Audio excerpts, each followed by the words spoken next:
filho, Senhor. Nós colocamos ele aqui nas tuas mãos, Pai. Que dessa fonte, Senhor, jorre água, Deus, para saciar a nossa sede nessa noite, Pai. Deus, em nome de Jesus, eu não conheço o coração dele, eu não conheço, mas o Senhor conhece. O Senhor conhece o profundo e o escondido. O Senhor conhece o deitar e o levantar dele, Pai. Até que o Senhor tem sustentado ele. O Senhor tem sustentado, cuidado e livrado ele, Senhor, de todo mal. Que nessa noite, Deus, nós possamos, Deus, estar com o coração aberto para ouvir a Tua palavra que sairá da boca do profeta do Senhor, Pai. Coloca ele nas Tuas mãos, Senhor, guarda, Senhor, debaixo das Suas asas. Deus, que o Senhor possa estar suprindo todas as necessidades do meu irmão, Senhor. Em glória, Pai. Em nome de Jesus, eu abençoo. Digo, bem-aventurado ele é, Senhor. Em nome de Jesus. Amém. Amém. Boa noite a todos. Graça e paz. Deixa eu tirar essa máscara aqui que a gente...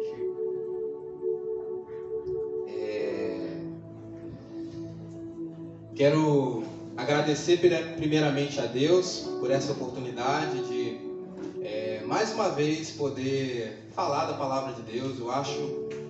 Eu tenho para mim como o maior privilégio da vida de um cristão é você falar da palavra de Deus.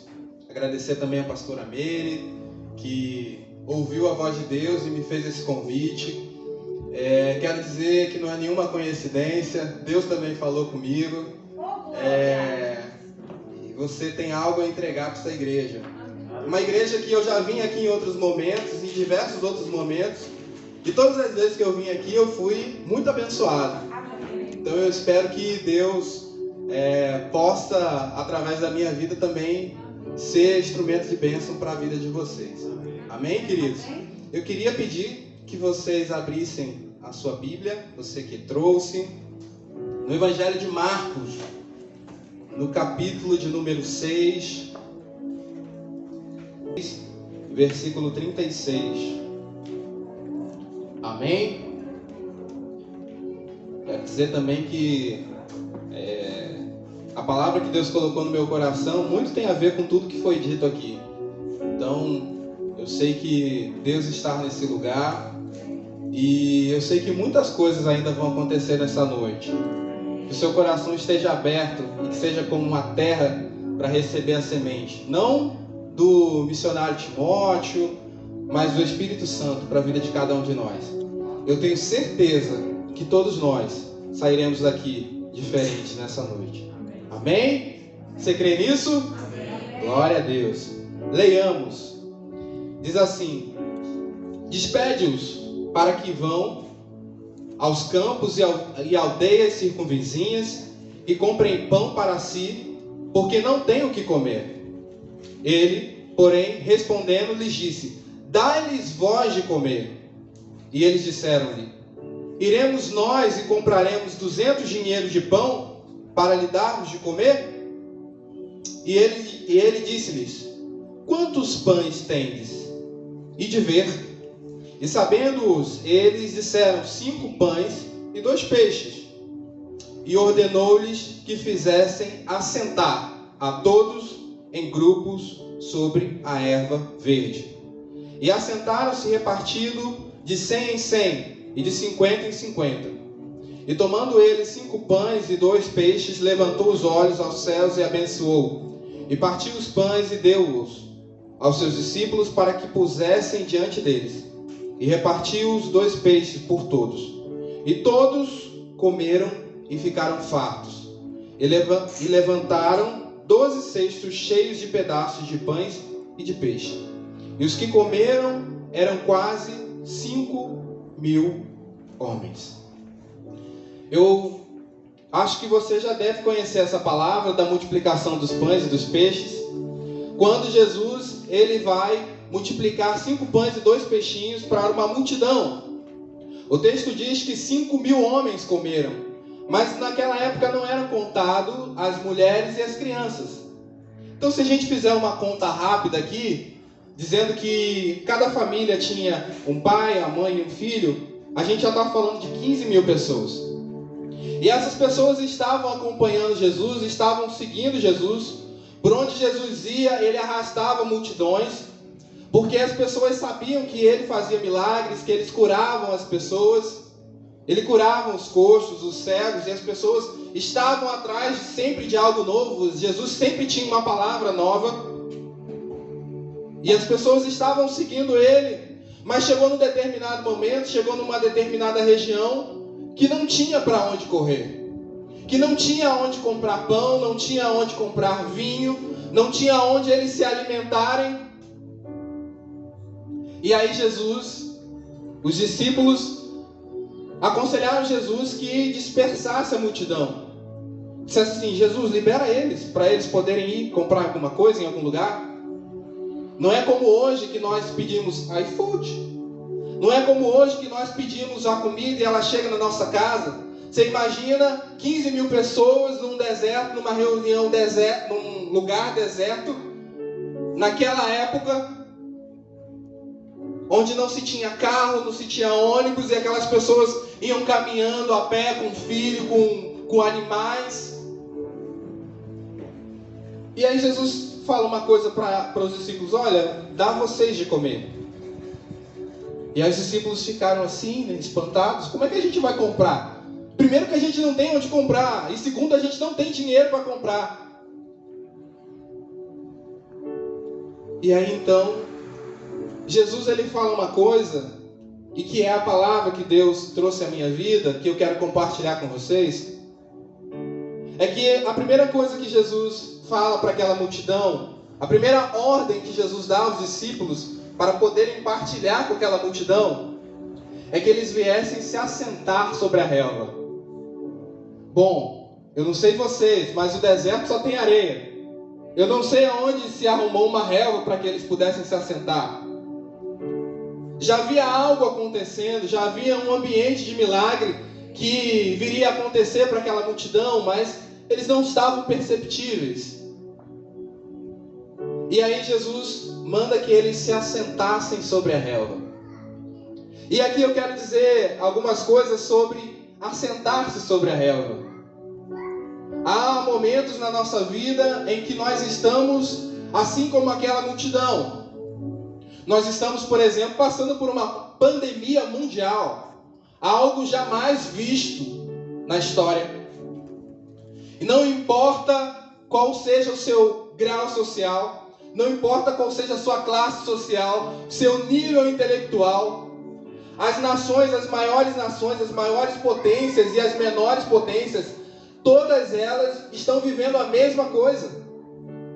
Não importa quão influente você seja, você não pode fazer absolutamente nada. É algo que está fora do controle do homem. Assim como também era algo que estava fora do controle dos discípulos. Porque eles não tinham onde comprar, eles não tinham para onde ir.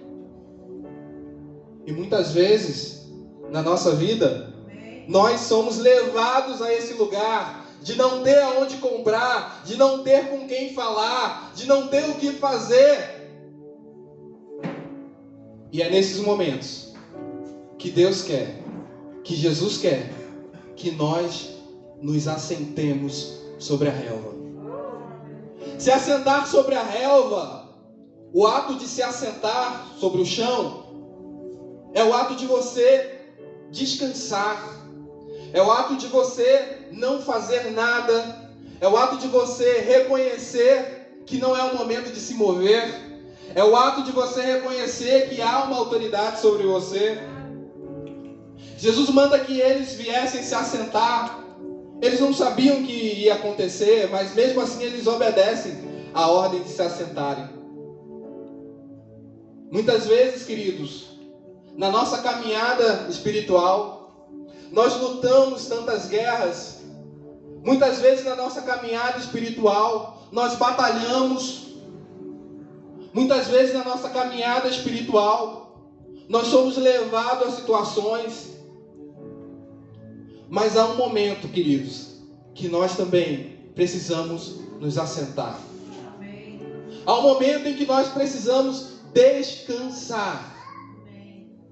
Pastor, o que é isso, pastor, que você está dizendo aí de descansar? Nós temos que trabalhar, nós temos que fazer, nós temos que orar, sim, nós temos. Mas também nós precisamos descansar. Eclesiastes, no capítulo 3, diz que existe tempo para todas as coisas. E nós precisamos reconhecer esses tempos de Deus na nossa vida. E sempre randômico, sabe? Sempre naquele ciclo, a gente precisa reconhecer os tempos de Deus na nossa vida. Eu acho fantástico a natureza, porque a natureza ela tem as suas estações. Você não vai viver você não vai ver na natureza, por exemplo, uma fruta dar seu fruto fora da época dela. Ela tem uma época específica para ela dar fruto. E na outra época, ela está se recompondo, ela está fazendo algo que vai favorecê-la para que ela dê fruto na época dela. Os animais, eu gosto muito de assistir documentários sobre animais, da Netflix. E eu acho interessante, porque os animais, eles reconhecem a sua época, eles reconhecem o seu tempo. O urso, quando já está chegando o inverno, ele sabe que ele tem que encher a pança para ele poder dormir, porque vai chegar o verão. E assim eles vão renovando o seu ciclo, e assim eles vão respeitando o seu ciclo. E muitas vezes nós não reconhecemos isso na nossa vida. Muitas vezes nós não reconhecemos o ciclo de Deus, ou o tempo de Deus para as nossas vidas. E a gente faz as coisas, não, eu quero fazer, eu vou fazer porque eu tenho que fazer. Queridos, há um tempo de descansar. Os jovens correrão e se fadigarão, mas os que esperam no Senhor renovarão as suas forças. Em outras versões vai dizer, o que descansa no Senhor. Há um tempo em que nós temos que descansar. Elias, o grande profeta Elias, ele lutou batalhas espirituais. E num momento onde Deus falou, onde Deus direcionou para ele que ele fosse atrás do seu sucessor, que seria Eliseu, ele estava tão cansado que ele dormiu. O anjo veio, acordou ele comeu o pão, dormiu de novo, porque ele estava cansado espiritualmente. E essas batalhas espirituais que muitas vezes nós lutamos, muitas vezes nós sentimos no nosso corpo. Eu não sei você, mas talvez eu acho que você já deve ter passado por isso, com certeza. Onde você está num sonho e você está lutando espiritualmente no sonho, no dia seguinte você acorda, sabe? Você acorda sem forças. Nós precisamos descansar. Há um tempo de descanso. Mas pastor, descansar, que isso? A gente tem que lutar, a gente tem que estar de pé sempre. Queridos, quando nós estamos cansados, nós somos muito mais vulneráveis aos ataques do inimigo. Há muito tempo eu servi o exército, e uma das coisas que a gente aprende é que quando é o tempo de descansar, a gente fazia, né, o chamado quarto de hora, né? Que quando a tropa estava dormindo, tinha um soldado que ficava vigiando. Se acontecesse alguma coisa, ele ia acordar todo mundo. Mas existia o momento de descansar. Nem todo mundo ficava de pé o dia todo com a mochila, com um fuzil na mão. Nós tínhamos o tempo de descansar. Queridos, se Deus não guardar a cidade, em vão vigia o sentinela. Se nós não confiarmos que Deus está nos guardando, não adianta nós sermos cristãos. Se nós não confiarmos que a palavra de Deus é verdade na nossa vida, não adianta a gente andar com ela debaixo do braço. Se nós não confiarmos em Deus, não adianta de nada. Mas por que você está falando sobre descanso, pastor? Porque ainda existe uma caminhada, ainda existe uma longa caminhada para nós. Ainda existe uma grande colheita que virá. Ainda existem muitos mistérios a serem revelados. Ainda existem muitas palavras a serem liberadas. Ainda existem muitos moveres a serem manifestados. E Deus quer contar conosco para isso. Deus quer contar com os trabalhadores da 1ª hora. Deus quer contar comigo e com você. Mas não se deita vinho novo em odre velho. É preciso que nós venhamos receber esse renovo de Deus, para que nós venhamos receber essas palavras novas. É necessário que nós venhamos ser renovados em Deus. O vinho novo e odre velho, só para contextualizar, o odre era uma bolsa de couro que eles faziam naquela época para transportar o vinho. Não só o vinho, mas transportava carne e outros alimentos, mas mais especificamente o vinho. O vinho, ele tem um processo de fermentação. E nesse processo de fermentação ele libera gases. E quando o couro não é novo, esse couro ele se rompe, ele rompe a costura, então você perde o vinho. Então por isso que é necessário colocar vinho novo sobre odres novos. Porque quando o vinho liberar os seus gases, quando ele estiver naquele processo de fermentação, vai favorecer o couro. Deus quer liberar palavras sobre a sua vida. Deus quer derramar um vinho novo sobre você, mas você precisa ser renovado. Senão você não vai aguentar, senão você não vai conseguir. Nós precisamos de um óleo novo sobre a nossa vida. Deus tem um óleo novo sobre a sua vida hoje. Deus quer trocar os seus odres hoje, porque Ele quer liberar palavras sobre a sua vida. Deus quer liberar um vinho novo sobre a sua vida, sobre a sua casa, sobre o seu ministério, sobre o seu chamado. Mas você precisa descansar. Você precisa se assentar sobre a relva. Você precisa reconhecer que você precisa ouvir a voz de Deus e obedecer. Muitas vezes nós somos guiados não pela voz do Espírito Santo, mas nós somos guiados por aquilo que a gente acha que deve ser. Muitas vezes a gente é guiado por aquilo que a gente acha que deve fazer, não por aquilo que Deus está falando para a gente fazer. Muitas vezes nós somos guiados por aquilo que nós aprendemos lá atrás, lá muitos anos atrás, e você fala assim, cara, eu tenho que fazer isso, eu tenho que fazer assim. Eu sou nascido e criado no Evangelho, meu pai é pastor, e na década de 90, eu me lembro disso, eu ainda era criança, e volta e meia, nós recebíamos notícias que pastores morriam. E a doença era a mesma, infarto. Porque tinha-se aquela cultura que você tinha que ficar 24 horas na igreja. Eu me lembro disso, meu pai, 24 horas na igreja trabalhando, e trabalhava e tal, e não tinha descanso, não tinha mais férias. Queridos, descanso também é de Deus.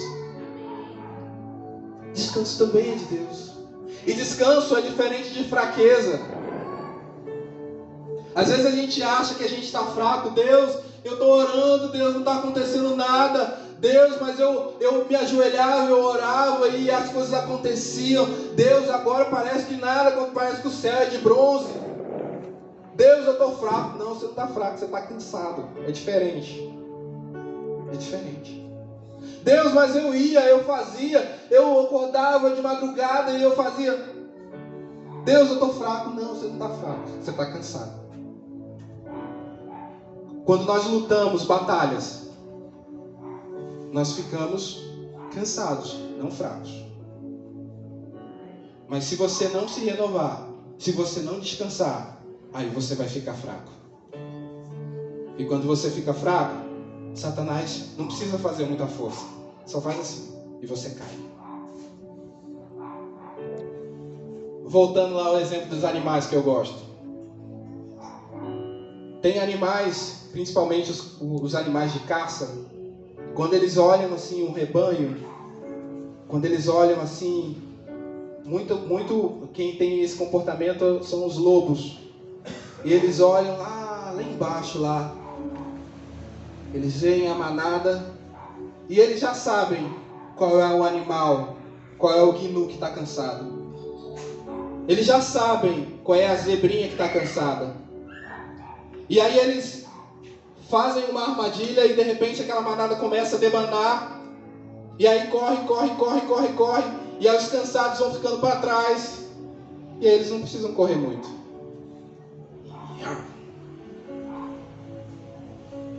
Cansado é diferente de fraco.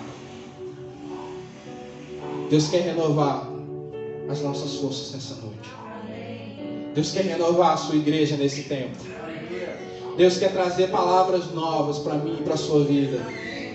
Deus quer trabalhar no nosso interior. Deus quer falar com a gente. Mas a gente precisa se assentar. A gente precisa, se assentar para ouvir.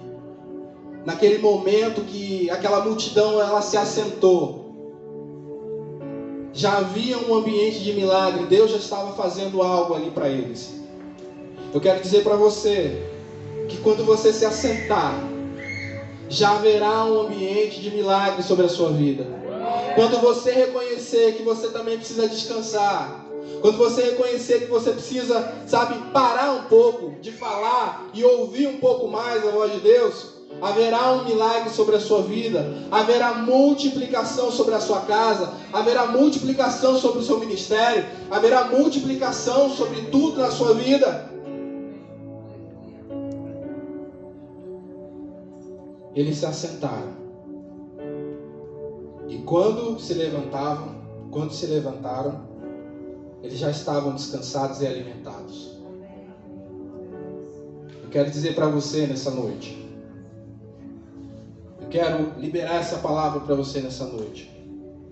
Como a pastora acabou de falar aqui. Pastor, como é que eu descanso? Eu estou cansado, tudo bem, mas como é que eu descanso?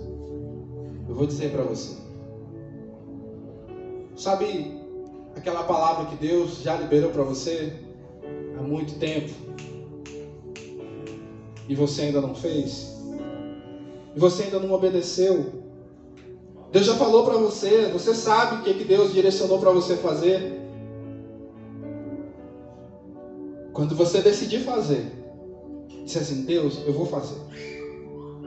Mesmo que você tenha consequências. Mas isso é se assentar sobre a relva. Isso é obedecer a voz. Isso é se colocar rendido à palavra de Deus. Isso é se colocar sob a autoridade de Deus. Aí você vai estar descansado. Porque já não vai ser mais você. Tem pessoas que dizem, Deus, mas parece que eu estou puxando um trem. Estou tão cansado. Estou me sentindo tão cansada, tão cansado. O trem ele tem que andar sozinho, queridos. Ele tem motor para isso. O que precisa para um trem andar é lenha. É remover a lenha velha, colocar a lenha nova. E aí o motor ele vai ali fazendo seu barulho. E ele vai começar a andar, o motor vai andar sozinho. Nenhum de nós tem que segurar trem, tem que carregar trem. Jesus disse, vinde a mim todos vós que estáis cansados e sobrecarregados, e eu vos aliviarei. Muitas vezes a gente fala dessa palavra só para aqueles que ainda não professam a nossa fé, não é verdade? Mas essa palavra é para mim e para você. Muitas vezes nós estamos cansados e sobrecarregados. E nós temos que lançar os nossos pesos, as nossas cargas para Cristo. E Ele vai te aliviar. E Ele vai trazer descanso. E Ele vai trazer renovo. E Ele vai trazer um odre novo para que você receba coisas novas. Quando eu recebi essa palavra, eu estava num momento de descanso. E de repente, essa palavra começou a vir na minha mente. E eu falei assim, tá, legal. Poxa, que bênção, que palavra boa, Espírito Santo, que palavra. Eu nunca tinha pensado sobre isso. Mas Deus não dá nenhum ponto sem nó. Já havia um lugar certo para essa palavra ser liberada. Deus trouxe você aqui essa noite porque você precisa descansar. Você precisa de descanso. Você precisa de renovo para a sua vida. Você precisa voltar, como disse a pastora Meire, voltar lá atrás e saber, olha, o que aconteceu? Aonde foi que eu errei? Aonde foi que eu deveria ter perdoado e não perdoei? Aonde foi que Deus me deu uma direção e eu não fiz? Aonde foi que Deus me chamou e eu não aceitei? A gente precisa se reconciliar com a palavra de Deus. A gente precisa se reconciliar com a direção que Deus deu para a nossa vida. E aí você vai ver que tudo vai se tornar mais leve. Você vai ver que você não vai carregar mais esse trem. Você vai ver que você vai estar, como diz a palavra, correndo, subindo com asas como a águia. E você não vai precisar andar mais. Você vai voar. Porque você não tem mais peso sobre a sua vida. Você vai voar e vai conseguir ver as coisas sobre uma outra perspectiva. Você vai ver as coisas sobre a perspectiva do alto. E não essa perspectiva de baixo, que você está ali carregando. Sabe? Você não vai ver mais assim não. E é nesse lugar que Deus quer que você esteja. Deus quer que você veja as coisas do alto, como Ele vê. Ele quer que você veja as coisas do alto. Porque é lá que Ele estabeleceu para que a sua igreja vivesse. Reinando com Ele nas regiões celestiais. Não é na terra, é nos céus. É lá que Ele quer que nós estejamos. É lá que Ele quer que você esteja. Olhando as coisas de cima, sabe? Enquanto o mundo todo está preocupado, enquanto o mundo todo está cansado, você está ali, ó. Tô aqui, Jesus.